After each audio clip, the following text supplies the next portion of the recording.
Good afternoon, everybody. Thanks for clicking on to the Tuesday edition of Vogan's European Outlook.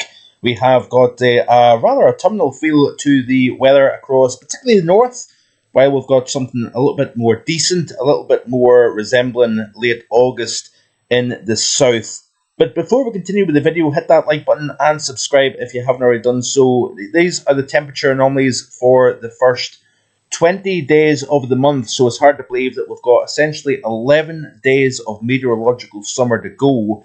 And yes, we are going to reinforce the autumn-like conditions that the north is experiencing further south as we progress through the second half of this working week. So you can see here up until the 20th of the month, we've got a slightly cooler than average anomaly in the northwest of Scotland.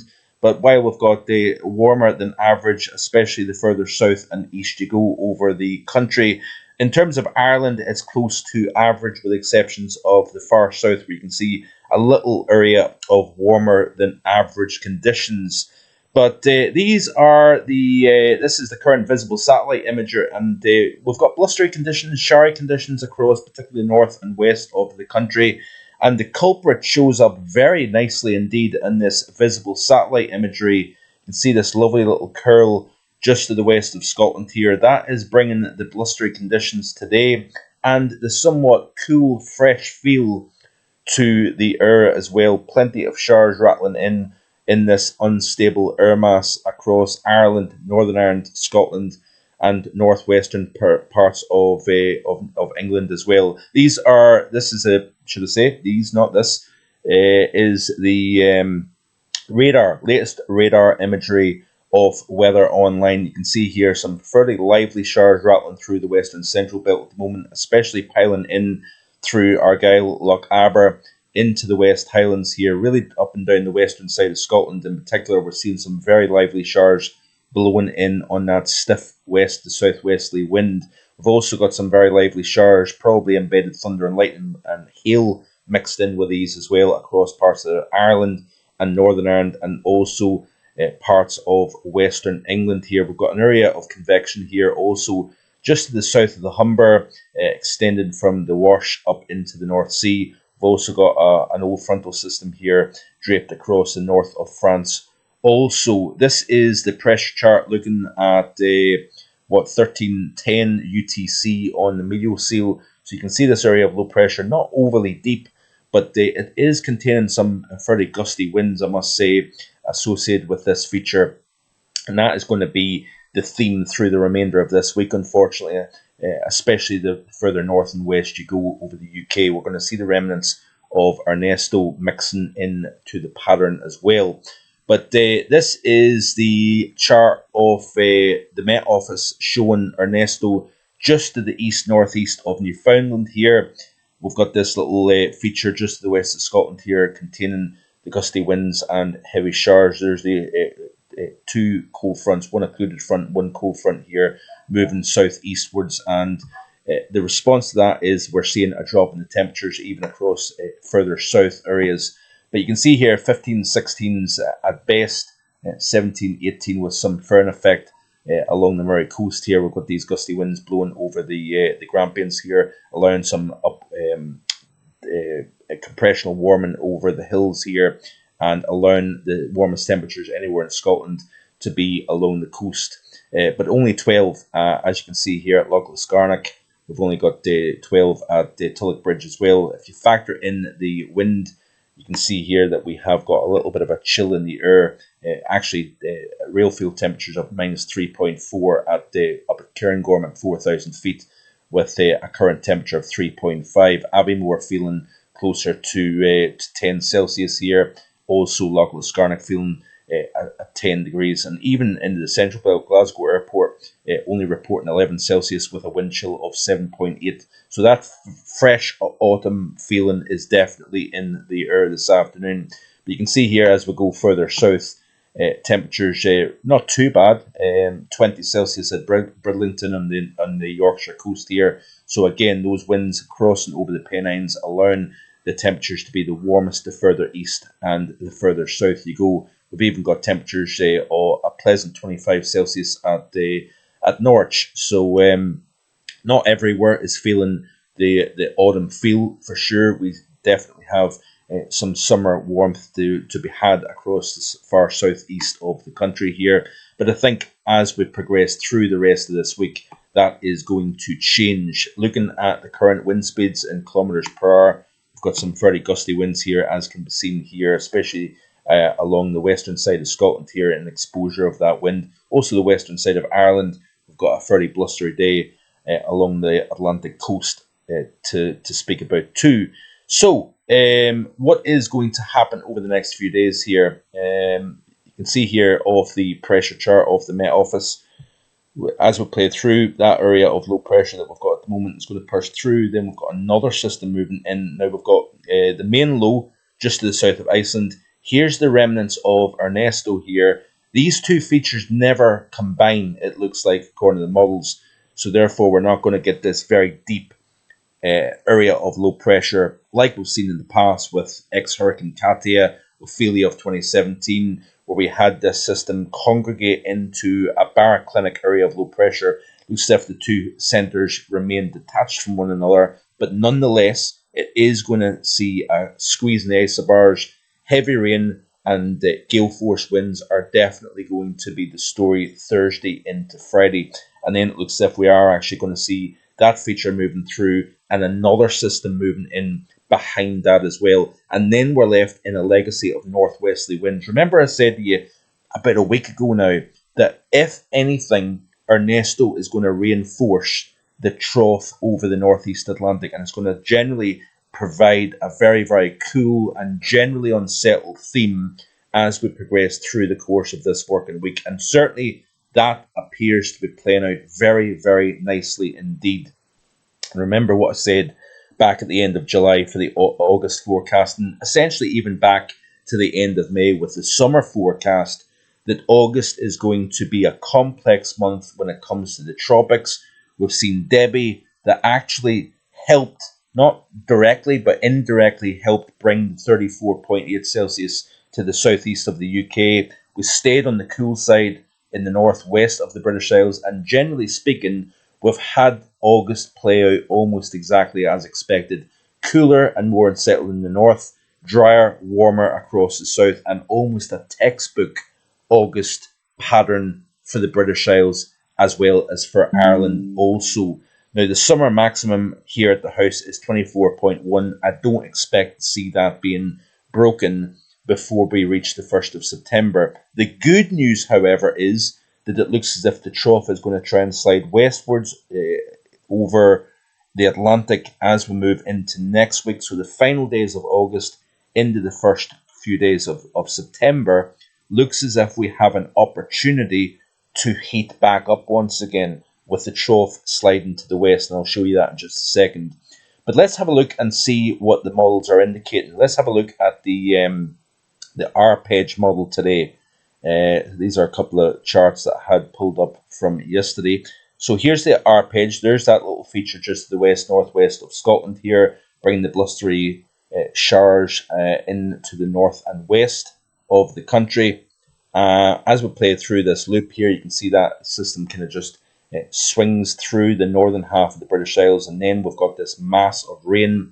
We've got a squeeze in the isobars indicating that we are going to see some gusty winds as well, west-southwesterly winds here, and that rain is going to be heavy and persistent and likely to cause issues travel-wise as we progress through the course of Thursday here. But you notice we've not got this big deep area of low pressure swinging through, but it's going to be windy and there's going to be a reasonably prolonged spell of heavy persistent rain. So these rainfall totals are going to mount up, and there's going to be a big contrast between significant amounts of rainfall, 100 plus millimeters of rain in the northwest, while we may see very little, if any, rain in parts of East Anglia, for example. And then there's that secondary low swinging in with more wind and rain. Quite a deep area of low pressure, by the way, at 979 millibars, crossing Donegal and the northern portions of Northern Ireland before moving into southwestern Scotland here. So this is definitely a rather unsettled and autumnal, final, 20th to the 25th of August period And then we need to watch out towards the very end of the month here as the trough looks as if it may try and shift to the west here. Let's have a look and see Cape values, by the way. We've got quite a lot of fresh to cold air in the mid and upper levels of the atmosphere. We've got this area of low pressure. We've got a lot of instability within the atmosphere, so therefore the Cape values, which is convective potential energy. I almost had to remember what Cape value actually meant, but it's basically indicating the levels of instability within the atmosphere, and you don't often see it, especially the further north you go over the UK. But with this area of low pressure just to the west of Scotland here, blustery winds, we've got a lot of instability within the atmosphere today, and we have got the potential of thunderstorms embedded. Now, if you look at the radar, you can see here some very, very bright colours, very small, localized bright colours, but these are little convective cells that are bubbling up in the instability. We've got obviously the strong incoming solar radiation warming up the surface, then that forces all the air to rise, and as it rises, you've got what you call lapse rate, which is how quickly the air cools with height, and as that air is rushed up, you generate enhanced energy, which generates thunderstorms, hail, gusty winds, even localized gusts that are actually stronger than the mean wind flow, if you will. So there is a fair amount of instability within the atmosphere, and that is representative in the Arpegge Cape chart here. You can see we've actually got a little line of enhanced convection here just to the east of Birmingham and Manchester here, generally between what would that be, say Reading up towards the Humber estuary here. We've got this little line of potential convection running southeastwards here. That's associated with that cold front actually moving southeast. But you notice here that there's relatively decent levels of Cape across much of Scotland this afternoon due to that area of low pressure just to the west, and you've got the dynamics in place. So we need to watch this as we go through the next day or so. Then we've got obviously the remnants of Ernesto coming through. Notice here that the Cape values are not as high with the passage of the remains of an Ernesto. So looking at the total accumulated precipitation, this is between now and the end of Friday. And you notice here that there's areas of the south and southeast that are barely picking up any rainfall at all, while we've got an excess of 100, 150 millimetres of rain. Let's actually look into Scotland in particular, because you can see here in a little bit more detail what the Arpegge model is showing. So right at the end of Friday here, we've got a total of 165 millimetres of rain. That is a lot of rain, by the way, falling over the next few days here. And obviously with Ernesto still containing warmth, tropical energy, despite not being an actual hurricane or tropical storm or warm core system, it still contains the warmth that it's drawn out of the tropics, and will affect the British Isles in terms of enhanced rainfall. Let's look at England and Wales in comparison here. And you can see here significant amounts of rainfall, by the way, up into Cumbria. That's a contrast and a half. 163 millimetres of rain fallen over the Cumbrian Fells, while we've got barely a millimetre fallen in a fairly large widespread area. If you notice here, anywhere from Somerset all the way up into Suffolk and Norfolk here, there's this slice of very, very little rainfall to speak about. So that's quite interesting, isn't it, to see. Let's have a look at the wind prospects here. We'll go back to the UK view, if I can find it, and we'll see what the Arpegge is showing in terms of maximum wind gusts associated with this. So this is through the course of today, and generally kind of 93, 94 kilometers per hour associated with that feature.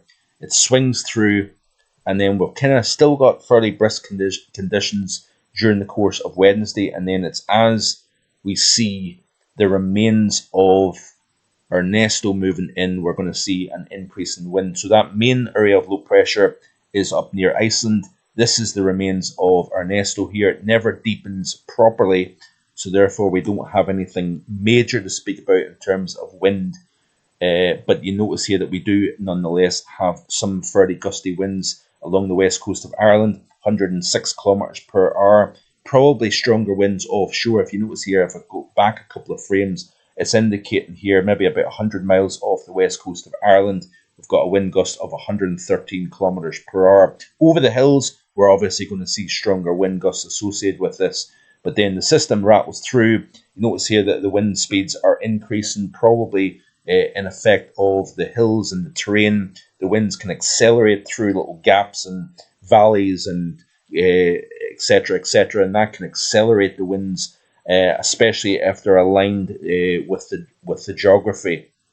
We can see these winds strengthening further. So we've got some fairly gusty winds to speak about here, especially through the Irish Sea. If you notice, Isle of Man, northwest corner of England, up along the Dumfries and Galloway coast, up through the Solway Firth. If you notice, parts of southern Scotland, over the southern uplands, for example, and then over the Cairngorms and the Highlands, etc., we're going to see some fairly gusty winds. Along the west coast of Scotland as well, up through the Minch, we've got winds probably in excess of 50 miles per hour quite widely in these exposed areas of the British Isles in association with Ernesto. That system rattles on through, and then we've got the next system moving in, waiting in the wings, and that contains some fairly lively winds, that's for sure. Notice here the centre, it was down below it in 980 millibars, for example, so that is a fairly tight, compact area of low pressure with a fairly tight wind field. And you notice here, right along this kind of northwest corner, this little nook, I don't know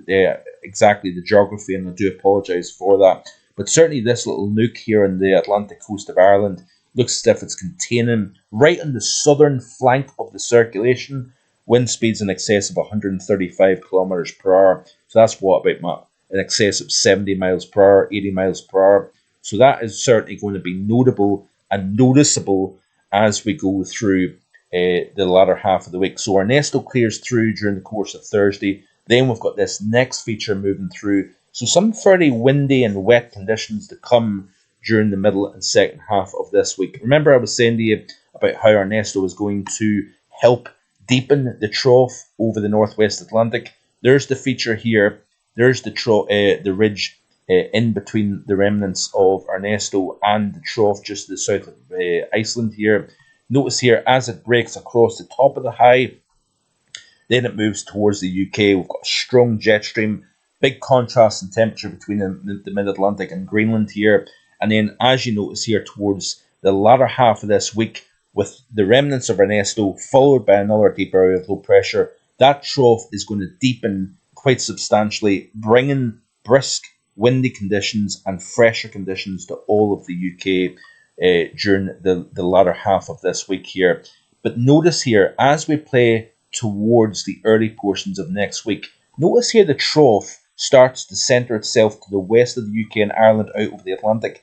That may allow ridging over Spain, Portugal, France to start lifting northwards up into the southern UK. So the final days of the month may actually change to something a little bit more late August-like as opposed to autumnal conditions. So we'll watch this space going forward. Finally, let's have a quick look at the CFSV2 for the period here. Just bear with, I hit the wrong button there for a second.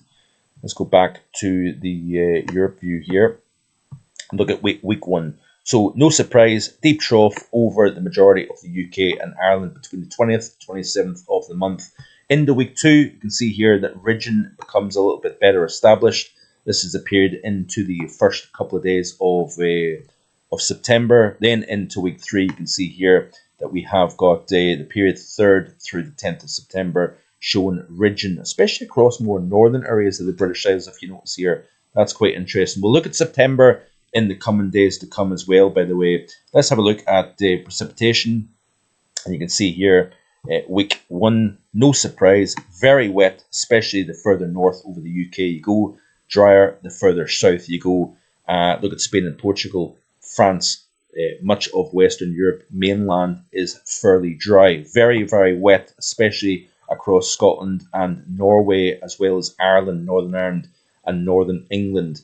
Into week 2, with the change, with the trough drifting to the west, high pressure likely to build in the wake of the westward shift of the trough. We're going to see drier than average conditions showing up into week 3, drier than average as well. So is the CFS hinting at something more like summer? So yeah, we'll watch this space going forward. Finally, looking at the temperature anomalies here into week 1 here, no surprise, firmly below average, especially the further north you go, warmer than average across Spain and Portugal. Into week 2 here, we're starting to see a little bit of a recovery, still a legacy of cooler conditions across the north, but warming up further south. Into week 3 here, as that high becomes probably a little bit more established, we should start to see things warming up. But yeah, autumn is alive and kicking despite the fact that we're still in the month of August, but we have got hope into next week and the final days of August. Stay tuned, like, share, and subscribe. See you all being well tomorrow with more. Bye for now.